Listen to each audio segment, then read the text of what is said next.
नमस्कार दोस्तों, मैं माही कटारा स्वागत करती हूँ आपका हमारे चैनल सिविल फोर्स पर, जिसमें कि हम आप लेकर आए हैं आपके लिए बहुत सारे एमसीक्यूज़ के थ्रू प्रैक्टिस सेशंस जो कि सब्जेक्ट वाइज रहेंगे। और ये आपकी एनडीए, सीडीएस, सीएपीएफ और स्टेट पीसीएस लेवल के एग्जामिनेशंस की जो आपकी प्रिपरेशन जर्नी है उसको एक नया आयाम देने में काफ़ी हद तक कारगर साबित हो सकते हैं।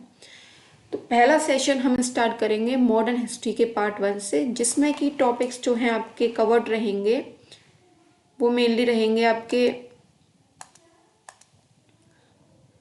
European expansion Wars, hold a second, European expansion Wars, economic impact, charter act, pre 1857 revolts और रिवोल्ट ऑफ 1857, जो कि मॉडर्न हिस्ट्री में काफ़ी हद तक बहुत इम्पोर्टेंट टॉपिक रहता है, जो वाटर शेड मूवमेंट की तरह काम करता है। और यहाँ से बहुत सारे एग्जामिनेशंस में कई बार रिपीटेड क्वेश्चंस पूछे गए हैं।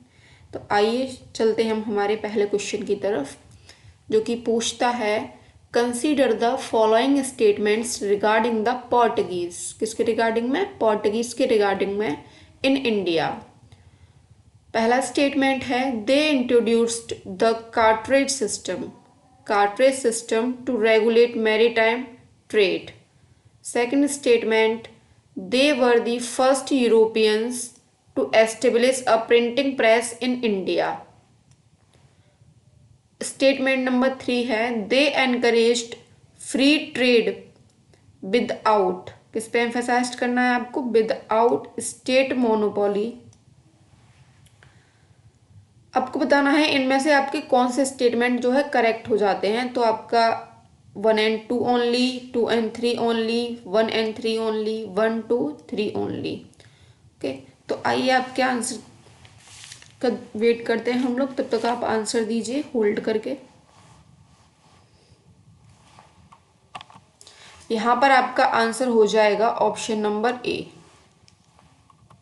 जो कि बात करता है statement 1 and 2 only are correct. क्योंकि यहाँ पर तीसरा स्टेटमेंट गलत हो जाता है, जो कि बात करता है फ्री ट्रेड का रिगार्डिंग द पोर्टुगीज। तो पोर्टुगीज के कंटेक्स्ट में जब हम बात करेंगे तो यहाँ स्टेट मोनोपोली का जो कंसेप्ट है वो कहीं ना कहीं साबित हो सकता है सही, क्योंकि यहाँ पर जो रॉयल मोनोपोली थी वो रहती थी स्पाइसेस की ट्रेड में, पर जो फ्री ट्रेड वाला जो कंसेप्ट है वो यहाँ पर गलत साबित हो जाता है। यदि हम बात करते हैं कार्ट्रेज सिस्टम की, तो ये एक तरीके का ट्रेड परमिट हुआ करता था।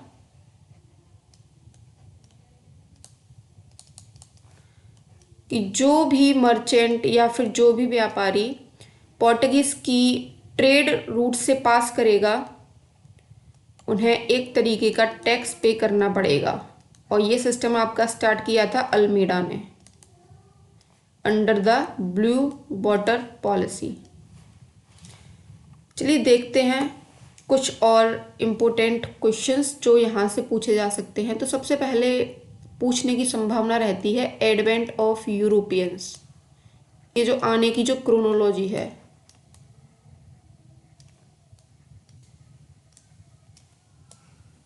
सबसे पहले कौन आते हैं? पोर्टुगीज। फिर उनके बाद में आपके कौन आते हैं? पोर्टुगीज के बाद में जो आने वाले यूरोपियंस हैं वो डच थे। डच के बाद में आपके आती है ईस्ट इंडिया कंपनी यानी कि ब्रिटिश। फिर आते हैं आपके डेनिश और लास्ट में फ्रेंच कंपनी। तो पोर्टुगीज ऐसे यूरोपियंस थे जो आए तो इंडिया में सबसे पहले बट जाते सबसे लास्ट में हैं। पहला व्यक्ति कौन था? तो वास्को डी गामा। कहाँ पर आया? कालीकट के कोस्ट पर, जिसे हम आज के टाइम पर कोझीकोडे भी बोलते हैं। जो वास्को डी गामा है आपका इंडिया में आता है 1498 में। और जो कालीकट का जो किंग था, जिसे लोकल लैंग्वेज में जमोरिन भी बोला जाता है, उसके द्वारा इसका बहुत ज़्यादा आदर भाव सत्कार किया गया था। और बाद में फिर इसने जो ट्रेड थी और यहाँ की जो स्पाइसेस वगैरह थे उनको ले जा कर के यूरोप में काफ़ी ज़्यादा प्रॉफिटेबल रेट पर उनको सेल किया। उसके बाद में काफ़ी सारे गवर्नर्स आते हैं यहाँ पर पोर्टुगीज़ के, तो उसमें जो कुछ सिग्निफिकेंस गवर्नर हैं उनकी हम बात कर लेते हैं। तो अल्मेडा, अल्मेडा कौन सा व्यक्ति था जिसने ब्लू वाटर पॉलिसी का स्टार्ट किया था? उसके बाद में आता है आपका अल्फांसो डी अल्बुकर्क।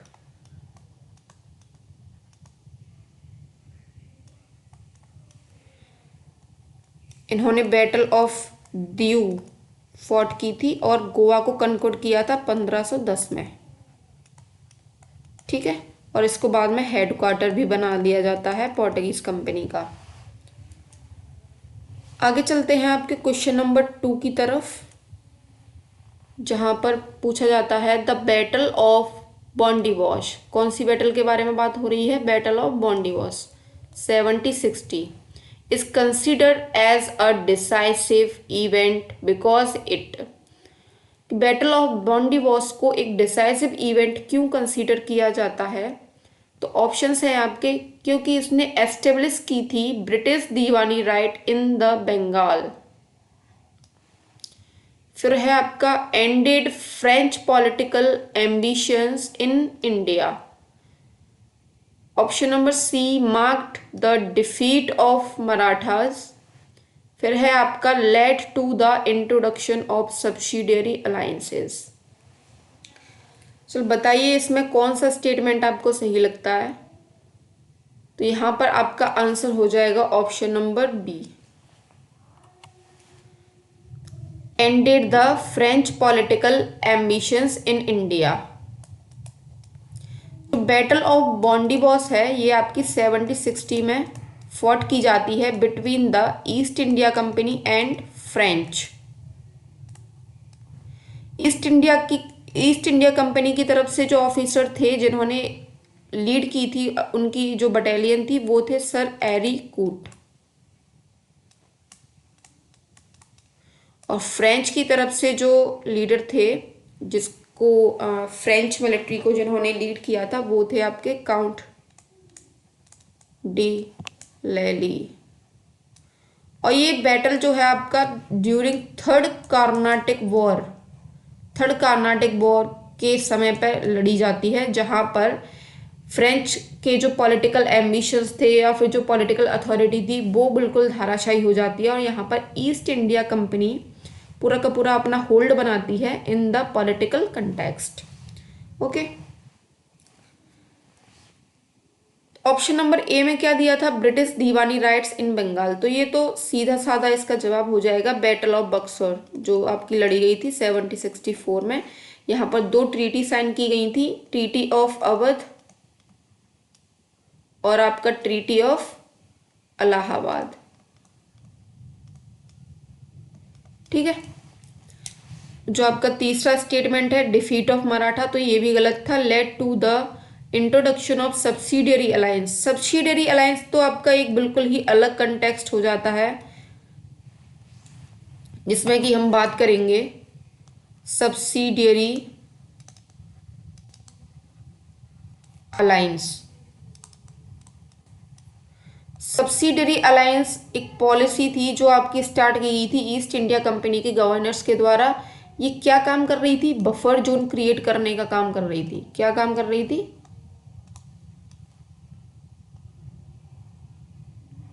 और ये बफर जोन का कंसेप्ट सबसे पहले स्टार्ट किसने किया था? वॉरेन हेस्टिंग ने, अपनी पॉलिसी के अंडर, जो थी पॉलिसी ऑफ रिंग फेंस। क्योंकि उस समय नेपोलियन का यूरोप में बहुत ज़्यादा बोलबाला चल रहा था, तो ईस्ट इंडिया कंपनी को भी फियर था कहीं ना कहीं कि भाई कहीं ये जो नेपोलियन है वो हमारी टेरिटरी में आने का प्रयास ना करे। तो उसको रोकने के लिए जो बफर जोन वाला कंसेप्ट है वो लाया गया वॉरेन हेस्टिंग के द्वारा। फिर बाद में इसी को कन्वर्ट कर दिया जाता है सब्सिडियरी अलायंस के रूप में, जो कि किया था आपका बेलेस्ली ने। ठीक है, और इस सब्सिडरी अलायंस के अंदर आने वाला जो सबसे पहला राज्य या फिर प्रिंसली स्टेट था वो था आपका हैदराबाद। ठीक है, हैदराबाद के बाद आपका मैसूर, और मैसूर के बाद में आपका आ जाता है यहाँ पर अवध। अवध को तो मिस गवर्नेंस के अंडर ही ले लिया था कि भाई यहाँ का जो राजा था वो अपना नाच गाने में ही व्यस्त रहता था। वहाँ की जो पॉलिटिकल एस्टेब्लिशमेंट अथॉरिटी थी वो बिल्कुल वीक हो चुकी थी, जिसकी वजह से जो ईस्ट इंडिया कंपनी है उसको मौका मिल गया अवध को इंक्लूड करने का under the subsidiary alliance. Awadh के बाद में बहुत सारे प्रिंसली स्टेट्स जैसे कि पेशवास हो गए, बेरार हो गया, भोंसले हो गए, ठीक है, जोधपुर और जयपुर हो गए। ये था पूरा का पूरा आपका सब्सिडरी अलायंस का सिस्टम। और ये जो सब्सिडरी अलायंस था, यहाँ पर ईस्ट इंडिया कंपनी क्या कहती थी कि हम आपके यहाँ पर जो है अपनी मिलिट्री डिप्लॉय करेंगे,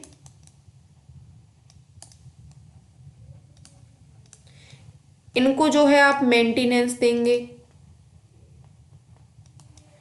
और आप किसी भी फॉरेन रिलेशन या ट्रीटी को साइन करने से पहले हमारा जो है एग्रीमेंट या फिर हमारी एडवाइस लेंगे, और हमारे ना कहने पर आप किसी के साथ में अदर रिलेशंस नहीं बना सकते हैं। तो सब्सिडरी अलायंस का मतलब था डायरेक्टली कि भाई जो ईस्ट इंडिया कंपनी है अपनी हेजेमनी बना रही थी बाकी सारे प्रिंसली स्टेट्स पर, उनकी जो सर्कमस्टांसेस हैं उनका फ़ायदा उठाकर। नेक्स्ट चलते हैं हम आपका क्वेश्चन नंबर 3 की तरफ। तो ये पूछता है which one of the following events formally establish British military supremacy in India. Option number A है battle of Plassey, B battle of Buxar, C battle of Arcot, D battle of Panipat.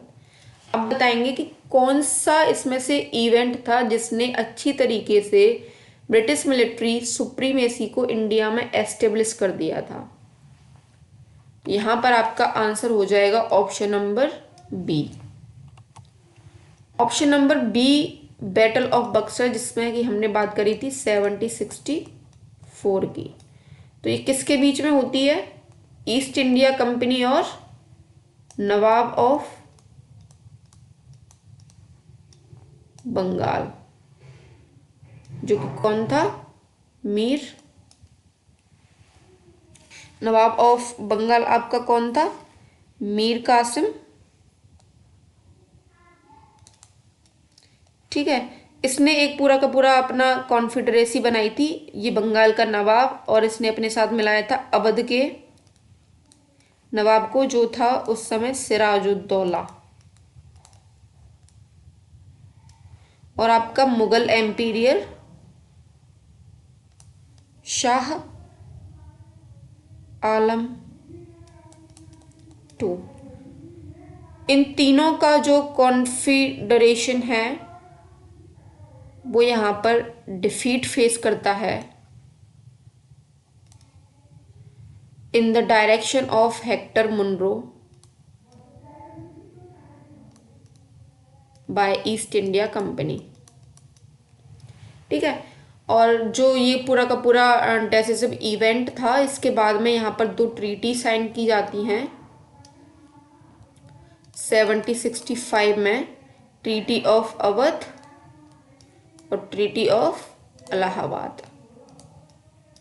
ठीक है, इन्हीं के अंदर जो है आपका ब्रिटिश मिलिट्री की सुप्रीमेसी इंडिया में यहाँ से स्टार्ट हो जाती है, और आगे चल के जो ब्रिटिश का पॉलिटिकल और कॉमर्शियल एस्टेब्लिशमेंट है वो काफ़ी स्ट्रॉन्ग होता जाता है। अगर बैटल ऑफ प्लासी की बात करते हैं तो ये आपका हुई थी 1757 में। बैटल ऑफ आरकोट ये आपका मेनली 1751 के समय पर लड़ी जाती है ड्यूरिंग द सेकेंड कार्नाटिक वार। ठीक है, जहां पर मेन रोल प्ले किया था रॉबर्ट क्लाइव ने, जो आरकोट का फोर्ट था उसको सीज करके, और जो चंदा साहिब थे वो आए थे इसको छुड़ाने के लिए, अपनी कैपिटल को बचाने के लिए। तो ये रॉबर्ट क्लाइव की एक टैक्टिक थी to turn out the defeat of first Carnatic war into the win, ठीक है, बाय सेकेंड कार्नाटिक वॉर। जो बैटल ऑफ पानीपत है, थर्ड बैटल ऑफ पानीपत, वो मेनली आपका 1761 में होती है। मूव करते हैं आपके फोर्थ क्वेश्चन की तरफ में। तो arrange the following events in the chronological order. तो यहाँ पर आपका ऑप्शन नंबर 1 है battle of Plassey, battle of Buxar, grant of Diwani rights of Bengal, regulating act 1773। ठीक है, तो आपको यहाँ पर क्रोनोलॉजी सेट करनी है। तो बताइए यहाँ इनमें से कौन से ऑप्शन आपके सही होंगे। 1 2 3 4, 2 1 3 4, 1 3 2 4, 2 3 1 4। पॉज करके आप आंसर देंगे, तब तक मैं आगे बढ़ती हूँ। यहाँ पर आपका आंसर हो जाएगा ए, कि जो पूरे के पूरे इवेंट दिए हैं they are already set in the chronology of 1 2 3 and 4। हमने अभी थोड़ी देर पहले बात करी थी कि बैटल ऑफ प्लासी कब होती है आपका 1757 में, बैटल ऑफ बक्सर 1764, और फिर grant of Diwani right by 2 treaties which were signed under the Awadh and Allahabad. तो इनके तहत आपको दीवानी राइट्स मिलते हैं मेनली इन 1765, और आपका जो रेगुलेटिंग एक्ट है 1773 वाला, वो सबसे लास्ट में आएगा। तो ये आपकी पूरी की पूरी क्रोनोलॉजी यहाँ पर हो जाती है। चलिए थोड़ा हम डिस्कस कर लेते हैं what was the battle of Plassey.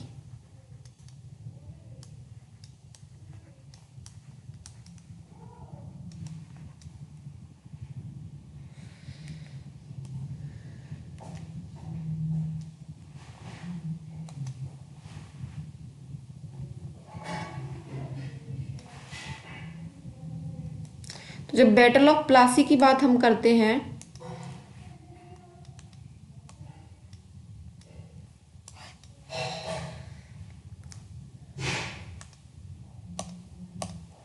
तो बैटल ऑफ प्लासी आपका कब लड़ी जाती है 1757 में, ठीक है। 1757 में ये बैटल ऑफ प्लासी लड़ी जाती है, और यहाँ पर एक फेमस इवेंट है ब्लैक होल ट्रेजेडी, जिसको नाम दिया गया था ईस्ट इंडिया कंपनी के द्वारा, वो भी इसी का आउटकम होता है। ये किसके बीच में लड़ी जाती है बैटल ऑफ प्लासी, तो ये आपका जो नवाब था बंगाल का सरफराज और ईस्ट इंडिया कंपनी के बीच में, ठीक है।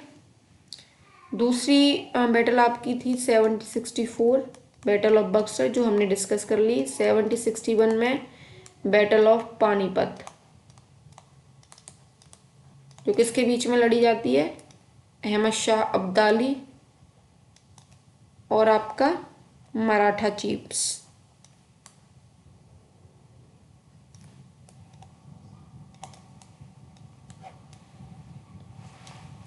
आइए अब क्वेश्चन नंबर 5 की तरफ चलते हैं। The treaty of Srirangapatnam, treaty of Srirangapatnam 1992 was concluded after the. जो ट्रीटी ऑफ श्रीरंगपट्टनम है वो कौन से वॉर का आउटकम निकल के आई थी, तो यहाँ पर आपके ऑप्शंस हो जाएंगे second Anglo Mysore war, third Anglo Mysore war, fourth Anglo Mysore war, first Anglo Maratha war. आप लोग आंसर करेंगे। यहाँ पर आपका सही आंसर हो जाएगा option number B, third Anglo Mysore war.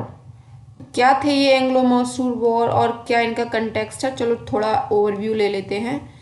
तो मेनली मैसूर जो किंगडम था और उसका जो उस समय का रूलर था हैदर अली,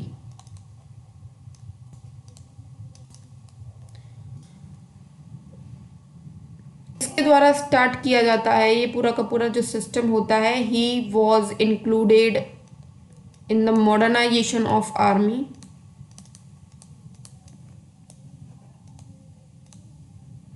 इसने अपने रिलेशन जो है फ्रेंच के साथ में काफ़ी अच्छे किए थे, तो इसकी वजह से ईस्ट इंडिया कंपनी थोड़ा सा प्रेशर फील कर रही थी, और ये जो आउटकम्स हैं वो निकल कर आते हैं। तो हम बात करते हैं फर्स्ट कार्नाटिक वॉर की। फर्स्ट कार्नाटिक वॉर आपका होता है बिटवीन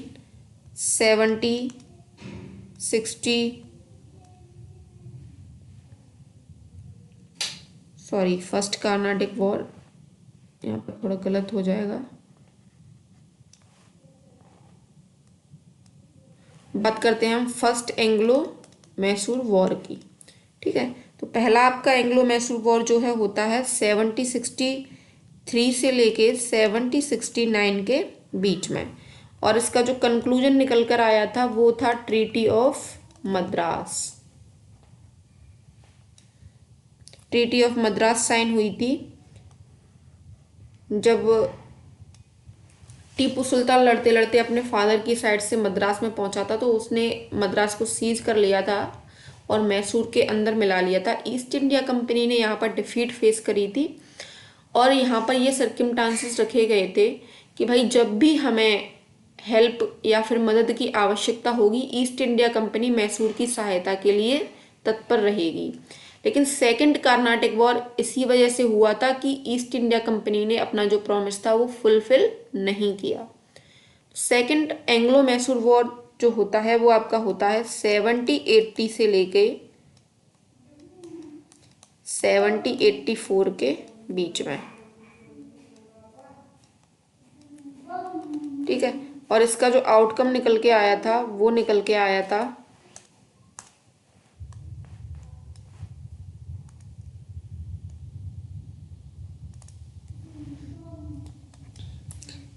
1782 में ट्रीटी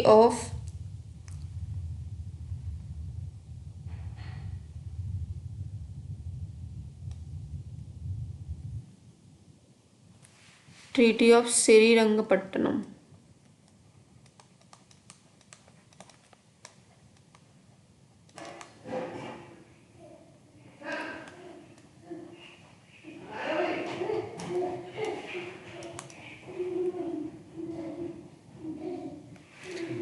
देन आपका थर्ड एंग्लो मैसूर वॉर 1790 से 92 के बीच में, और इसका कंक्लूजन निकल के आता है बाय ट्रीटी ऑफ मंगलौर।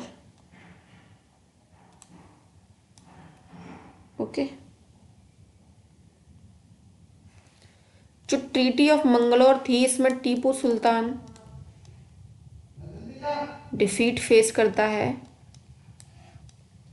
और यहाँ पर एक बहुत बड़ा अमाउंट पे किया जाता है ईस्ट इंडिया कंपनी को। थर्ड एंग्लो मैसूर वॉर जो था उसको लीड किया गया था बाय लॉर्ड कॉर्नवालिस। किसके द्वारा? कॉर्नवालिस के द्वारा। और इसने जो टीपू सुल्तान था उसके 2 बेटों को कैप्चर कर लिया था।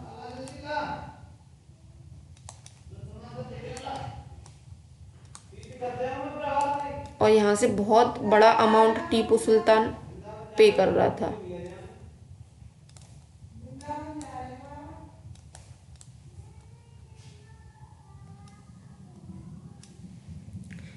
Then fourth Anglo Mysore war जो आपका होता है उसको लीड करता है बेलेस्ली, और यहाँ पर टीपू सुल्तान की डेथ हो जाती है, और जो मैसूर किंगडम था उसको वुडियर डायनेस्टी के अंदर मिला दिया जाता है। चलिए मूव करते हैं आपके क्वेश्चन नंबर 6 की तरफ। इसमें हम बात करेंगे which of the following were introduced by Tipu Sultan. इन सारे ऑप्शंस में से क्या ऐसी चीज थी जो टीपू सुल्तान के द्वारा इंट्रोड्यूस करी जाती है? State controlled trading corporations, modern rocket in warfare, subsidiary alliance system. अब बताएंगे इसमें से कौन सा ऑप्शन आपका यहाँ पर करेक्ट हो जाएगा। 1 and 2 only, 2 and 3 only, 1 and 3 only, 1 2 3। तो यहाँ पर आपका करेक्ट आंसर हो जाता है ऑप्शन नंबर ए, जो कि बात करता है option number 1 and 2 are correct. तो स्टेट कंट्रोल्ड ट्रेडिंग कॉरपोरेशन किसके द्वारा एस्टेब्लिश करी जाती है? टीपू सुल्तान के द्वारा। मॉडर्न रॉकेट इन वॉरफेयर किसके द्वारा? टीपू सुल्तान के द्वारा। पूरी की पूरी आपका मॉडर्न हिस्ट्री में 2 पर्सनैलिटी ऐसी हैं जिन्होंने अपनी आर्मी को मॉडर्नाइज कराने का काम किया था। एक तो आपका हैदर अली,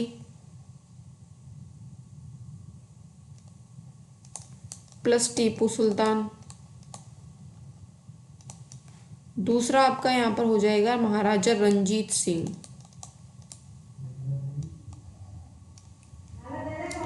जो सब्सिडरी लाइन था, अभी हमने पढ़ा था कि ये तो एक डिफरेंट पूरा का पूरा अलग सिस्टम था जो स्टार्ट किया गया था वेलेस्ली के द्वारा।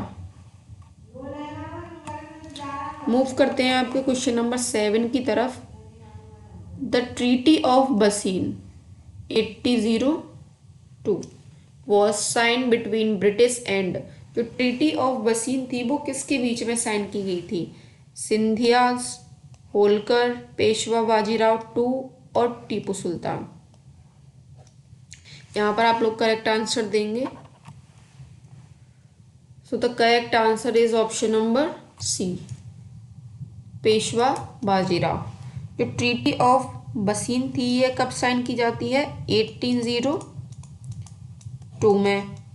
ठीक है, क्योंकि जो पेशवा बाजीराव होते हैं 2 वाले, ये जो होलकर इनके जो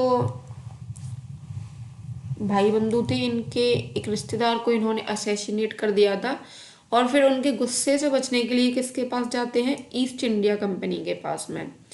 ईस्ट इंडिया कंपनी इतनी समझदार तो है कि बिना किसी कंडीशन के इनकी मदद करने के लिए राजी नहीं होगी।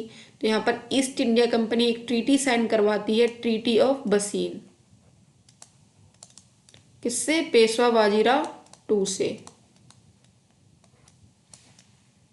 फिर उसके बाद में वॉर होता है यहाँ पर और बहुत सारी और ट्रीटी साइन करी जाती हैं बाकी सारे के सारे जो प्रिंसली स्टेट्स हैं उनके साथ में। तो सिंधिया के साथ में यहाँ पर ट्रीटी ऑफ सुरजी साइन की जाती है और जो भोंसले थे उनके साथ में यहाँ पर ट्रीटी ऑफ देवगन,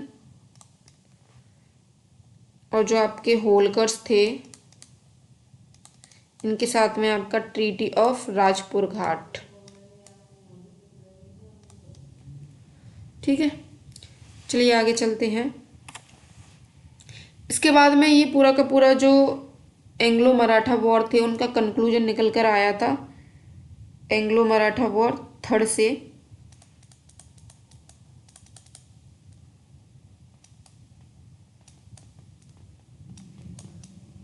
जहाँ पर जो पेशवा बाजीराव हैं वो एक मराठा कॉन्फेडरेसी बनाते हैं और इनकी हेल्प के लिए पिंडारीज आए हुए थे,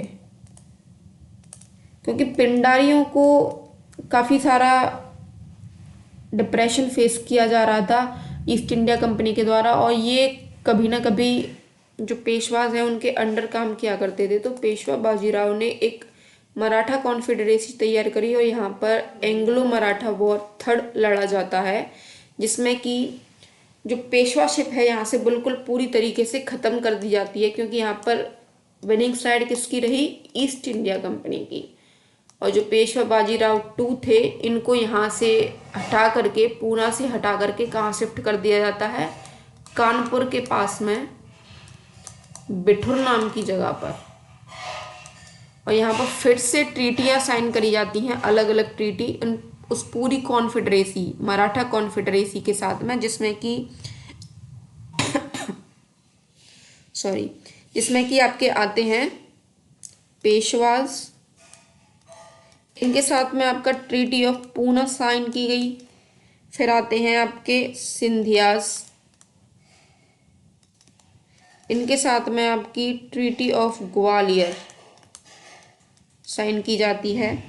फिर आते हैं आपके होलकर, इनके साथ में आपकी ट्रीटी ऑफ मंदसौर साइन की जाती है। ठीक है, चलिए मूव करते हैं आपके क्वेश्चन नंबर 8 की तरफ। The 3rd Anglo Maratha war, कौन सा? 3rd एंग्लो मराठा वॉर जो लड़ा गया था आपका 1817 से लेके 1818 तक, उसका रिजल्ट क्या निकल के आता है? So the restoration of Maratha confederacy, end of Peshwaship, subsidiary alliance with all Marathas, British withdrawal from the Deccan. आप लोग आंसर बताएंगे तो यहाँ पर आपका करेक्ट आंसर हो जाएगा ऑप्शन नंबर बी। अभी हमने बात करी थी लास्ट क्वेश्चन में कि जो third Maratha Anglo Maratha war था, जहाँ पर पेशवा बाजीराव टू को शिफ्ट कर दिया जाता है बिठूर नाम की जगह पर, क्योंकि वहाँ पर पेशवाशिप जो है पूरी तरीके से ख़त्म कर दी गई थी और जो पूना की पेशवा वाली सीट थी उसको बिल्कुल एंड कर दिया गया था। तो ये रिजल्ट किसका रहा? थर्ड एंग्लो मराठा वॉर का। ठीक है, सब्सिडरी अलायंस हमने पढ़ ही लिया कि जो मराठा कॉन्फेडरेसी है वो सारे के सारे प्रिंसली स्टेट के साथ में ईस्ट इंडिया कंपनी ने अपना सब्सिडरी अलायंस साइन किया था। आगे चलते हैं आपके क्वेश्चन नंबर 9 की तरफ। So the immediate cause of the first Anglo Sikh war was, जो पहला सिख या फिर एंग्लो सिख वॉर लड़ा गया उसका सबसे इमीडिएट कॉज क्या रहा था? Option A doctrine of lapse, option B death of Ranjit Singh, option C British crossing of the Sutlej, fourth option is Sikh invasion of British territory. So here the correct answer will be option number C, British crossing the river Satluj।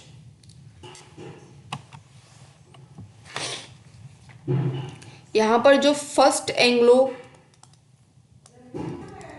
Sikh war है वो आपका fought किया जाता है 1845 से लेके 46 के बीच में। ठीक है, जो ट्रीटी ऑफ अमृतसर थी जो कि साइन की गई थी 1809 में ईस्ट इंडिया कंपनी और महाराजा रंजीत सिंह के बीच में,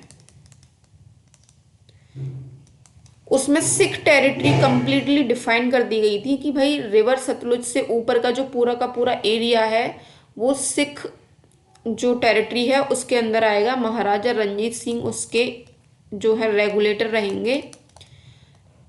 लेकिन 1845 में जो ईस्ट इंडिया कंपनी है for the invasion of Sindh और अफगानिस्तान, ये लोग क्या करते हैं, रिवर सतलुज को क्रॉस कर जाते हैं। अब यहाँ तक आते आते रंजीत सिंह की तो डेथ हो जाती है। तो रिवर सतलुज को क्रॉस करने पर यहाँ पर स्टार्ट होता है आपका फर्स्ट एंग्लो सिख वॉर। ठीक है, और यहाँ पर जो सिख थे उनकी डिफीट होती है in the battle of Mudki. और ईस्ट इंडिया कंपनी को डायरेक्ट करने वाले यहां पर कौन थे? Sir Lawrence. और कंक्लूजन में क्या साइन होती है? ट्रीटी ऑफ लाहौर इन 1846। तो पहली ट्रीटी कौन सी थी? Treaty of Amritsar.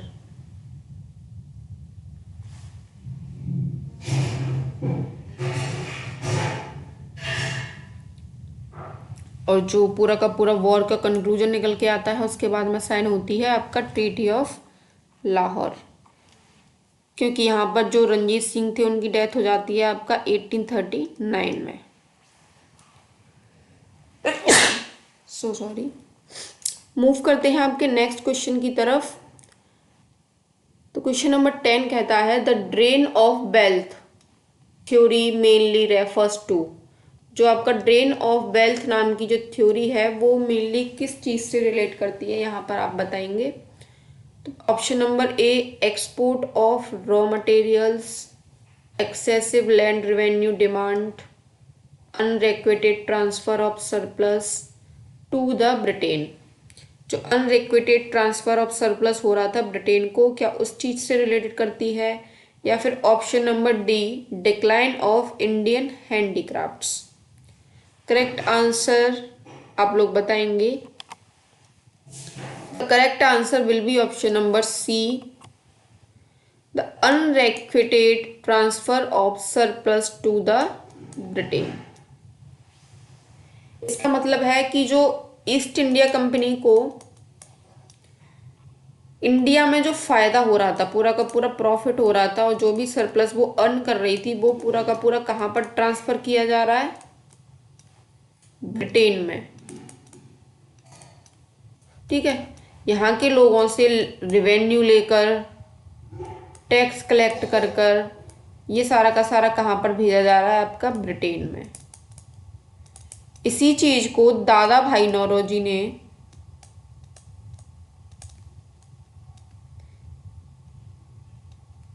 1901 में अपनी एक बुक में, जो कि थी poverty and un British rule in India, इस वाली बुक में इस बुक को जो है पब्लिश किया गया था, और इसी में इस थ्योरी का उन्होंने मेंशन किया था, ड्रेन ऑफ वेल्थ थ्योरी। तो एक्सपोर्ट ऑफ रॉ मटेरियल्स तो हो रहा था यहाँ से, और जो यूरोप से फाइनल गुड बन के आ रहा था, जो फिनिश्ड गुड बन के आ रहा था, वो इंडिया में बहुत कम कस्टम ड्यूटीज के साथ में पूरा का पूरा इन्फ्लो किया जा रहा था, जिससे क्या हो रहा था, इंडिया के जो हैंडमेड चीज़ें हैं उनका डिक्लाइन हो गया था। आइए इस कंसेप्ट को थोड़ा समझ के देखते हैं। सपोज कीजिए ईस्ट इंडिया कंपनी यहाँ से बहुत सारा रॉ मटेरियल एक्सपोर्ट कर रही है, for example jute, cotton, Indigo, T. अब ब्रिटेन से क्या हो रहा है, ये सारी की सारी चीजें जाकर के फिनिश्ड गुड में तब्दील हो रही हैं, क्योंकि Indian peoples were act like a huge market for the commodity और प्रोडक्ट्स मेड इन ब्रिटेन। ठीक है, क्योंकि उनको उसी हिसाब से एजुकेट किया जा रहा है, उसी हिसाब से यहाँ पर ब्रिटिश ईस्ट इंडिया कंपनी अपने रिफॉर्म्स कर रही है, उन लोगों को एजुकेट कर रही है, पूरा का पूरा इन्होंने यहाँ पर सिस्टम क्रिएट करके रखा है। ठीक है, तो ये पूरा का पूरा फिनिश्ड गुड आ रहा है कहाँ पर? डोमेस्टिक मार्केट में।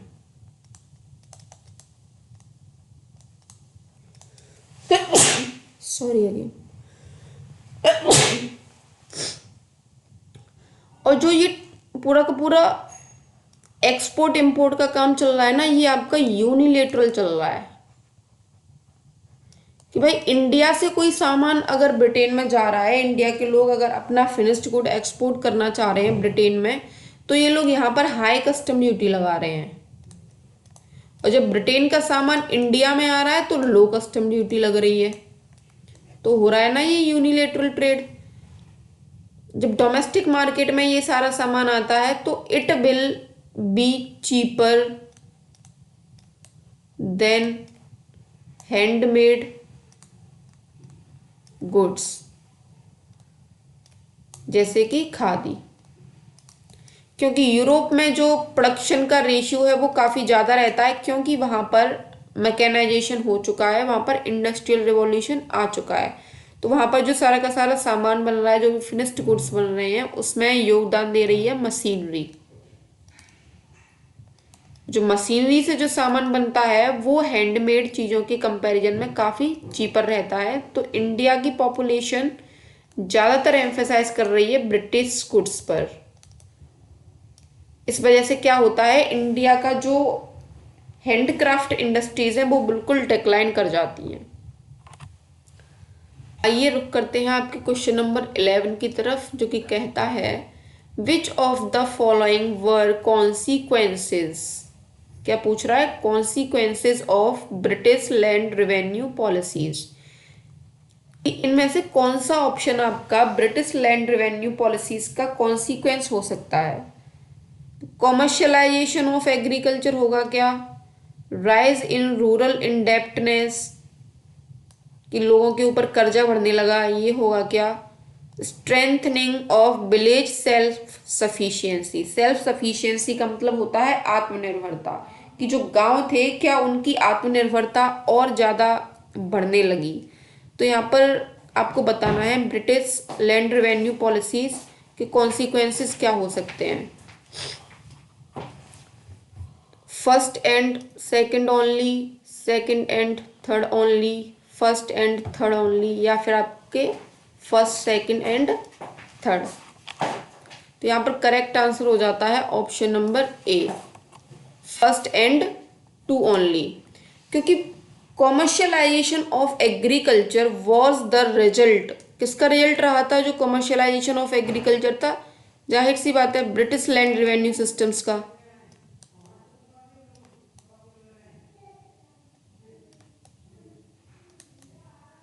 क्योंकि जो ईस्ट इंडिया कंपनी थी उन्होंने जो ब्रिटेन के जो मर्चेंट वगैरह थे या फिर जो भी आपके मर्चेंट थे, ठीक है, उनको इंडिया में प्लांटर्स को अलाउड कर दिया था आने के लिए। अब उनके आने के बाद यहाँ पर काफ़ी सारे लैंड रिफॉर्म्स किए जाते हैं कि भाई आप यहाँ पर कॉन्ट्रैक्ट फार्मिंग कर सकते हो, ठीक है। इन सारी चीज़ों से कमर्शियलाइजेशन तो बढ़ा साथ साथ में यहाँ पर इनडेप्टनेस भी काफ़ी मात्रा में बढ़ने लगती है, क्योंकि वो लोग जब कॉन्ट्रैक्ट फार्मिंग कर रहे हैं तो सबसे पहले उनको लोन जैसे कर्जा दिया जा रहा है, लेकिन किसी कंडीशन में प्रोडक्शन वहाँ पर डिक्लाइन कर जाता है तो उनके लिए कोई इंश्योरेंस पॉलिसी नहीं है, वो लगातार डेप्ट ट्रैप्ट का शिकार होते जाते हैं। सेल्फ सफिशिएंसी जैसी चीज तो ब्रिटिश ईस्ट इंडिया कंपनी के फेस में यहाँ पर गांव के लिए कुछ था ही नहीं, ठीक है। मूव करते हैं आपके क्वेश्चन नंबर 12 की तरफ। The Ryotwari system was mainly implemented in, Ryotwari system was mainly implemented in, कहाँ पर इम्प्लीमेंट किया गया था? Bengal presidency, Madras and Bombay presidencies, Awadh और Punjab. Correct answer will be the option number B. तो कहां पर इंप्लीमेंट किया गया? मद्रास एंड बॉम्बे प्रेसिडेंसी में।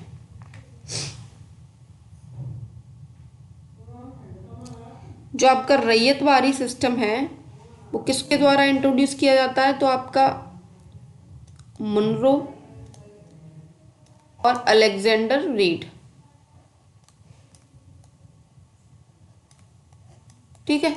ये दो पर्सनैलिटी यहाँ पर किससे रिलेट करती हैं? रैयतवाड़ी सिस्टम से। रैयतवाड़ी सिस्टम का मतलब क्या है कि जो टीनेंट्स होंगे यानी कि जो किसान होंगे वो डायरेक्टली लायबल होंगे किसके लिए? ईस्ट इंडिया कंपनी के लिए। यहाँ पर मीडिएटर का जो काम था वो बिल्कुल खत्म हो चुका है। ये लोग डायरेक्ट टैक्स किसको पे करेंगे? ईस्ट इंडिया कंपनी को।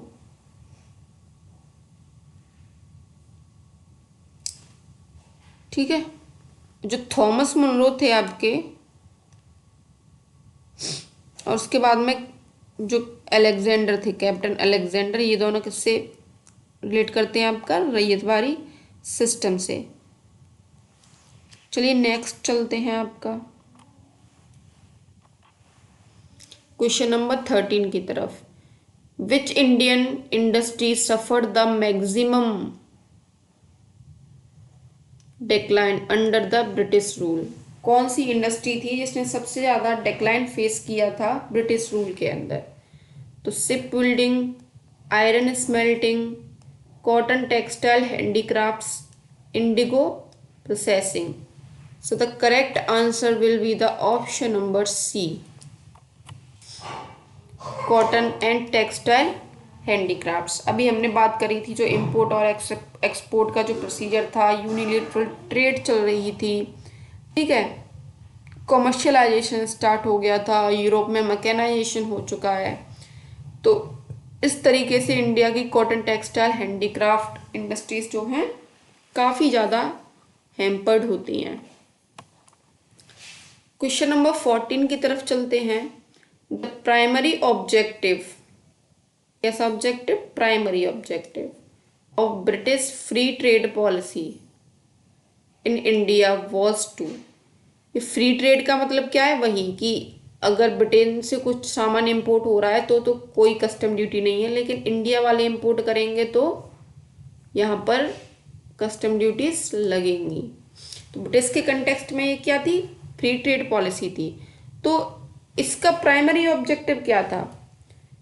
Promote Indian industries, integrate India as an equal trading partner, create a market for British manufactured goods, encourage export-led growth. So the correct answer here will be the option number C।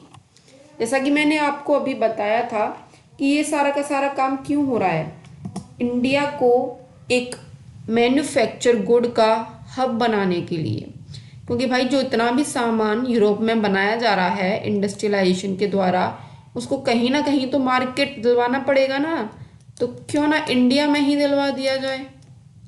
और इसके लिए इन्होंने बहुत सोचा समझा जो है base बनाया।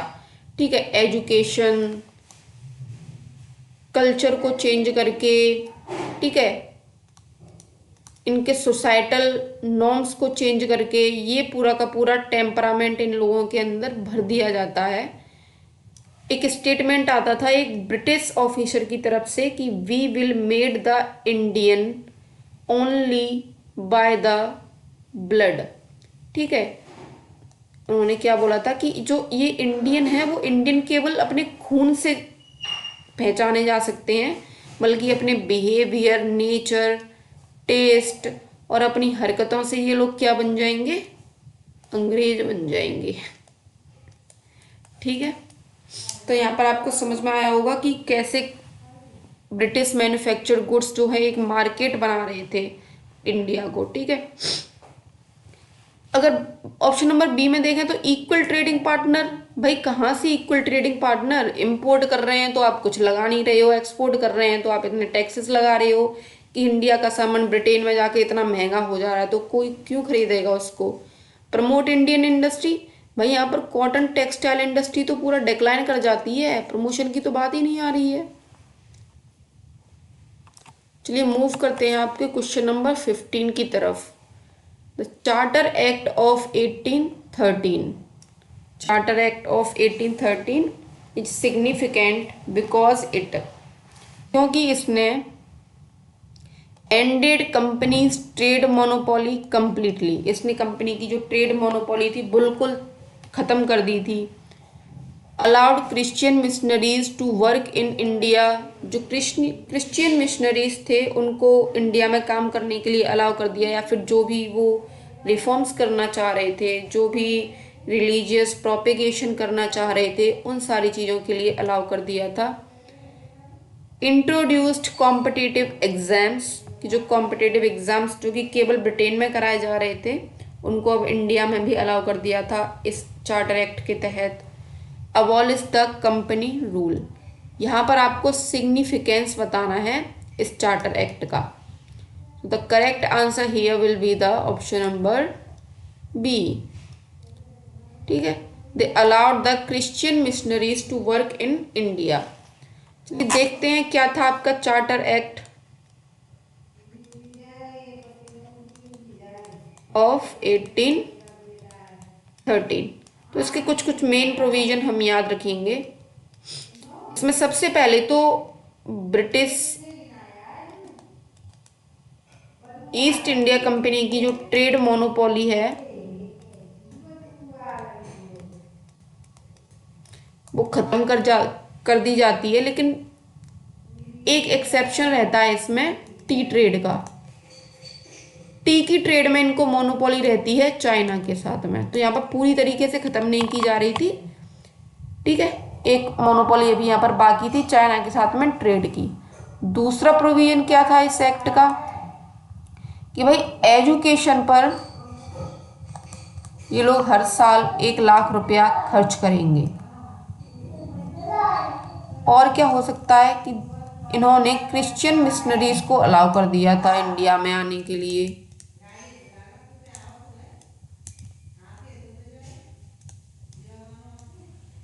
ठीक है, तो ये आपके कुछ मेन प्रोविजंस रहे थे चार्टर एक्ट ऑफ 1813 के अंदर। अगर बात करते हैं आपका कंप्लीट मोनोपोली एंड कब हुई, चार्टर एक्ट 1833 के तहत। इंट्रोड्यूस्ड ऑफ कॉम्पिटिटिव एग्जाम्स कब हुआ, तो ये भी आपका 33 में तो इसका कंसेप्ट आया लेकिन माना नहीं गया, फिर 1853 में इसको कम्प्लीटली इंट्रोड्यूस्ड किया जाता है। आगे चलते हैं क्वेश्चन नंबर 16 की तरफ। Which charter act made the governor general of Bengal, governor general of Bengal the governor general of India. तो कौन सा चार्टर एक्ट था जिसने बंगाल के गवर्नर जनरल को पूरी इंडिया का गवर्नर जनरल बना दिया था? Charter act of 1793, charter act of 1813, charter act of 1833, charter act of 1853. So here the correct answer will be option number C, charter act of 1833. अभी हमने 1833 वाला चार्टर एक्ट देखा था, अब हम बात करते हैं charter act of 1833। Charter act of 1833, तो इसमें सबसे पहला तो यही है कि भाई जो गवर्नर जनरल ऑफ बंगाल है इसको क्या बना दिया जाता है, गवर्नर जनरल ऑफ इंडिया। तो उस समय बंगाल का गवर्नर जनरल कौन था, विलियम बेंटिक। तो यही किस में कन्वर्ट हो जाता है, गवर्नर जनरल ऑफ इंडिया में। तो क्वेश्चन आता है who was the first governor general of India during the East India company. So the answer will B William Bentinck.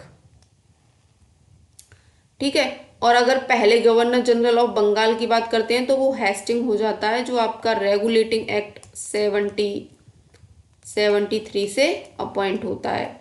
फिर आगे चल के एक और कंसेप्ट आता है कि गवर्नर जनरल ऑफ इंडिया को क्या बना दिया जाता है, वायसरॉय।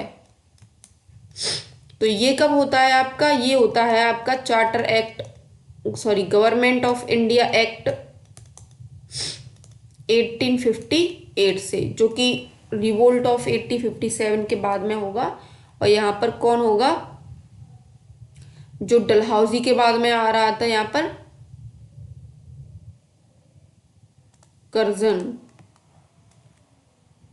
लॉर्ड कर्जन को यहाँ पर पहला क्या बनाया जाएगा, वायसरॉय। चलिए मूव करते हैं आपके क्वेश्चन नंबर 70 की तरफ।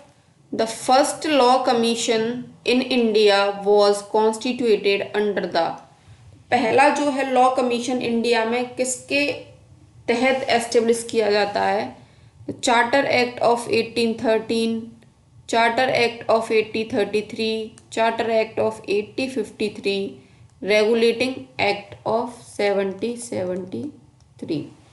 The correct answer will be option number B, charter act of 1833। अभी हमने यहाँ पर क्या बात करी थी कि गवर्नर जनरल ऑफ बंगाल को क्या बना दिया गया, गवर्नर जनरल ऑफ इंडिया। ठीक है, और यहाँ से पहला लॉ कमीशन भी बनता है,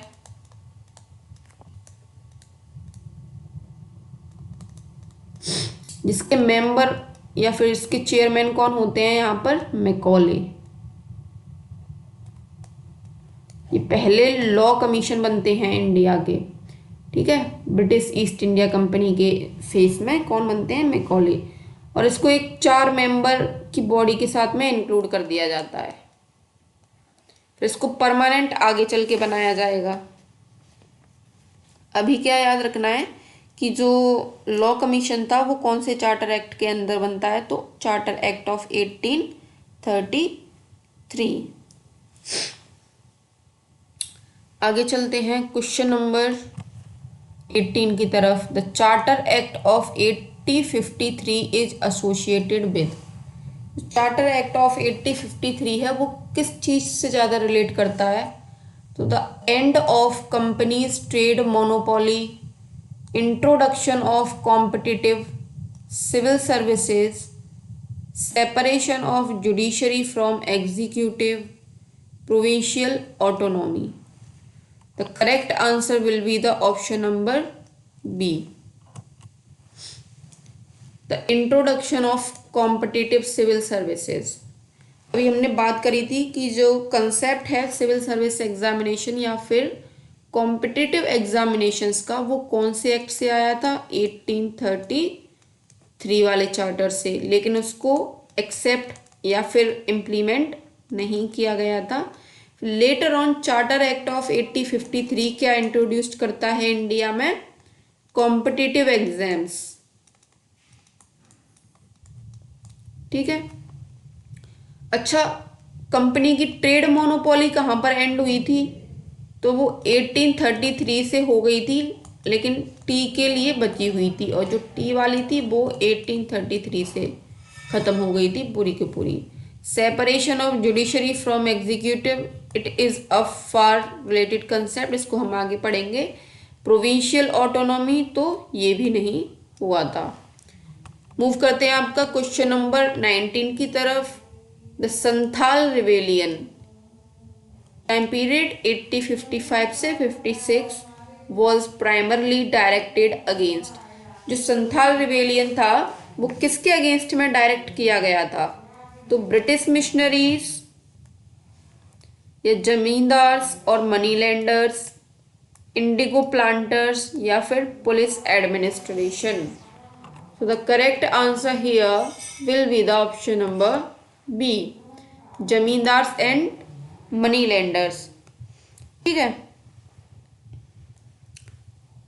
जो संथाल एक एरिया है झारखंड और छत्तीसगढ़ वाले रीजन में, ये रिवेलियन किया गया था क्योंकि यहाँ पर जो बाहर के, जैसे कि अभी हमने देखा था कमर्शियलाइजेशन ऑफ एग्रीकल्चर स्टार्ट हो चुका था, तो बाहर से लोग आ रहे थे, प्लांटर्स आ रहे थे, वो इनके एरिया में जा कर के इनके जो कस्टम्स हैं, इनके जो सोशियो रिलीजियस नॉर्म्स हैं, उनके साथ में छेड़छाड़ कहीं ना कहीं इनको फील होती है, तो ये लोग रिवोल्ट कर देते हैं और उसी चीज़ को जाना जाता है संथाल रिवेलियन के नाम से। फिर बाद में यहाँ पर संथाल परगना भी बनता है, जिसमें कि बोला गया था कि भाई यहाँ पर आउटसाइडर्स विल नॉट अलाउड।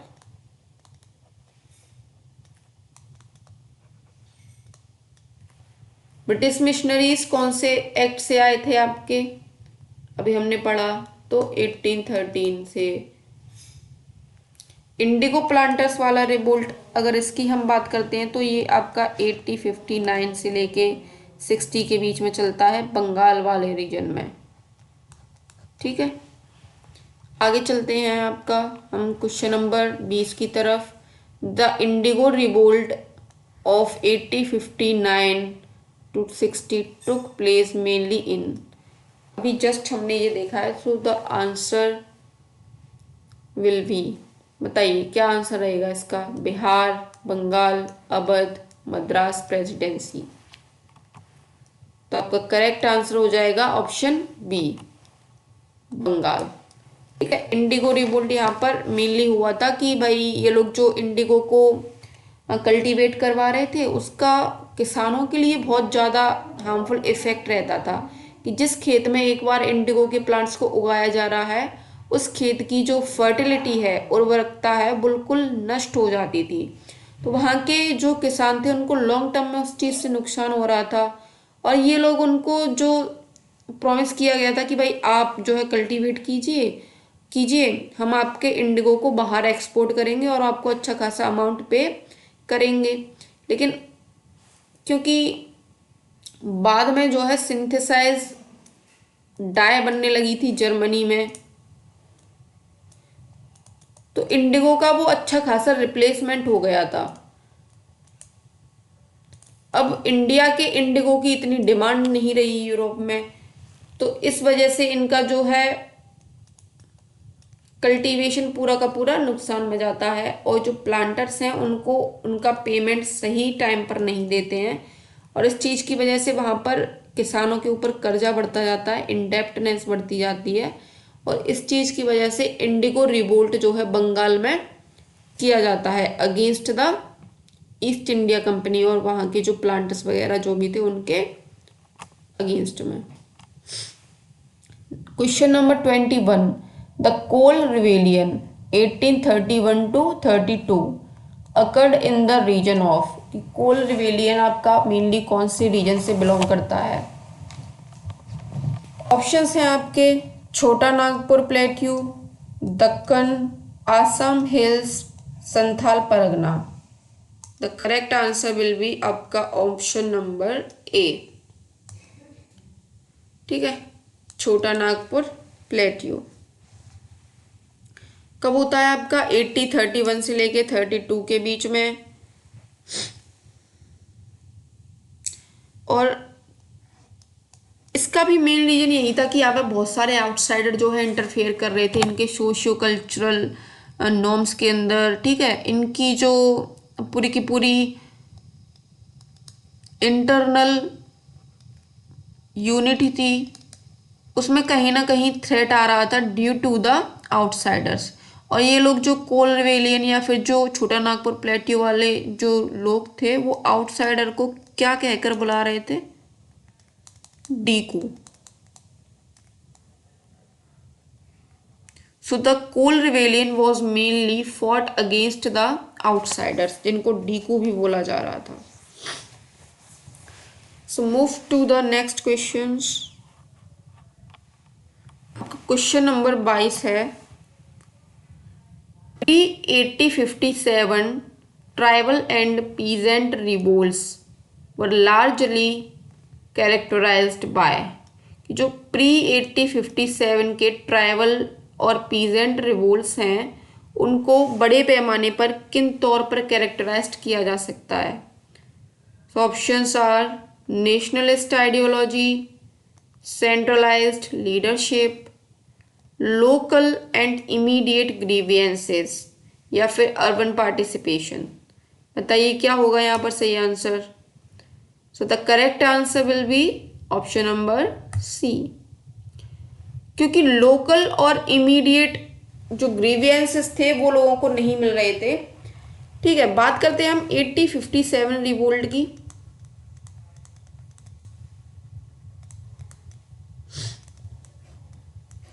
इसका ब्रेकआउट कहां से होता है?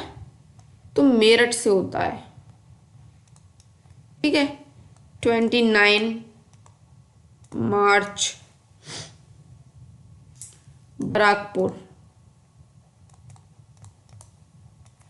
कौन था इस रिवोल्ट के जो पूरा का पूरा एक स्टार्ट फेज था वो करने वाला व्यक्ति था मंगल पांडे।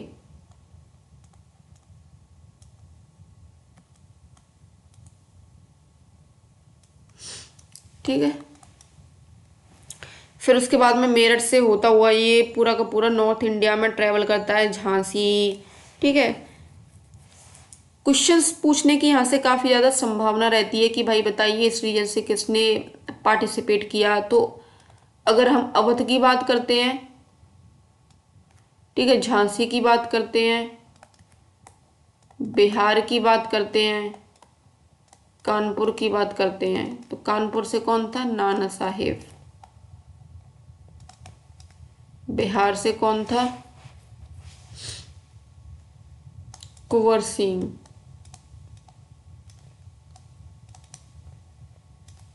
झांसी से खूब लड़ी मर्दानी, वो थी झांसी वाली रानी।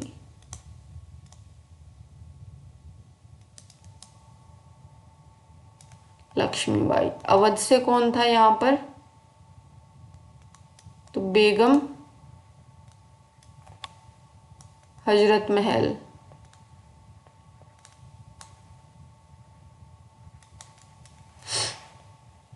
अब का रायबरेली से थे खान अब्दुल गफ्फार खान।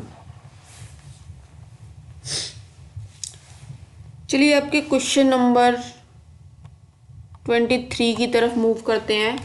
विच of the following was not a cause of the revolt of 1857।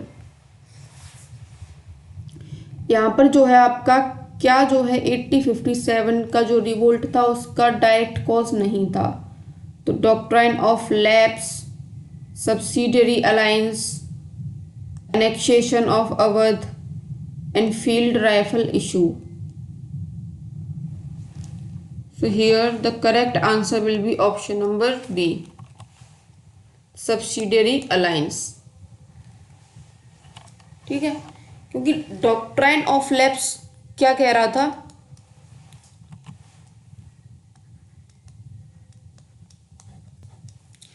कि जो भी प्रिंसली स्टेट्स थी और जो उनके रूलर थे, अगर उनकी कोई भी बायोलॉजिकल जो है संतान नहीं थी तो वो किसी को अडॉप्ट करके राजा बना दे रहे थे। लेकिन ईस्ट इंडिया कंपनी ने उस अडॉप्टेड चाइल्ड को एज अ रूलर रिकॉग्नाइज करने से बिल्कुल मना कर दिया था।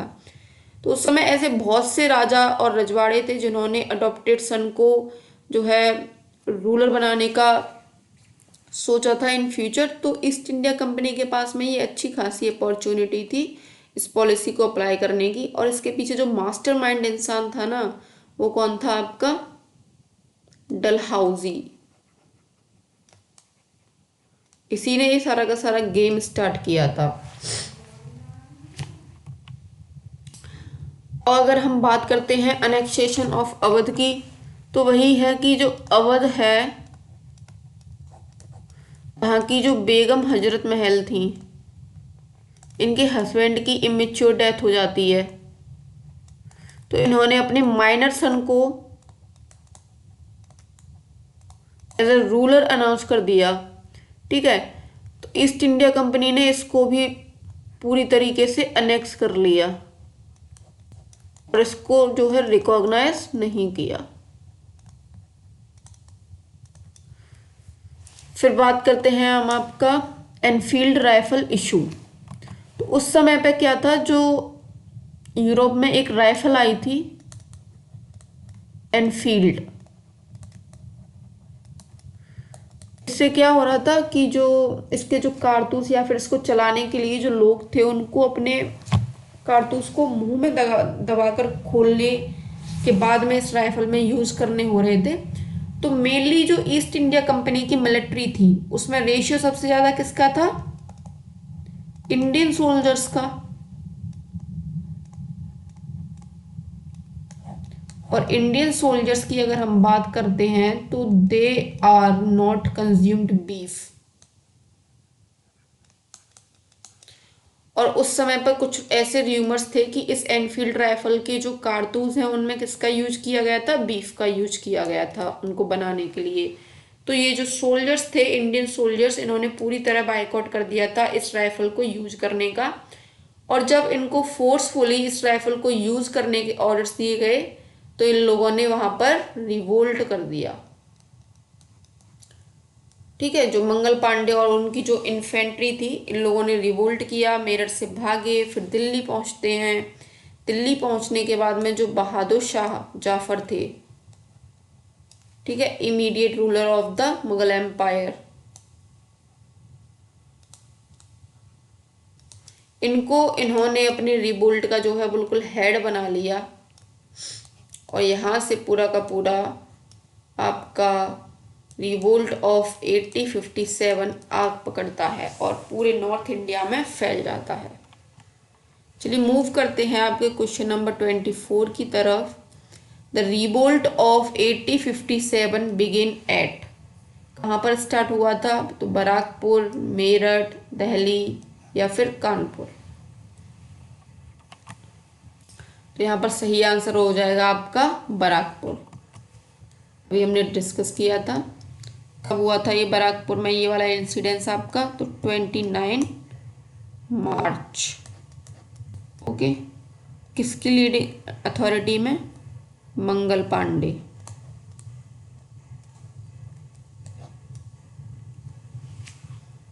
मूव करते हैं आपके क्वेश्चन नंबर 25 की तरफ।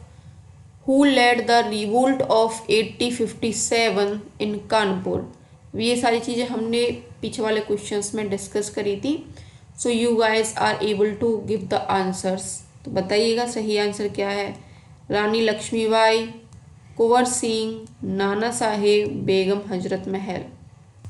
Correct answer is option number सी।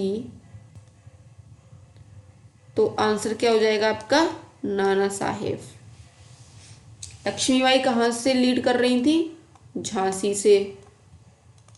कुंवर सिंह बिहार से। बेगम हजरत महल लखनऊ या फिर अवध से।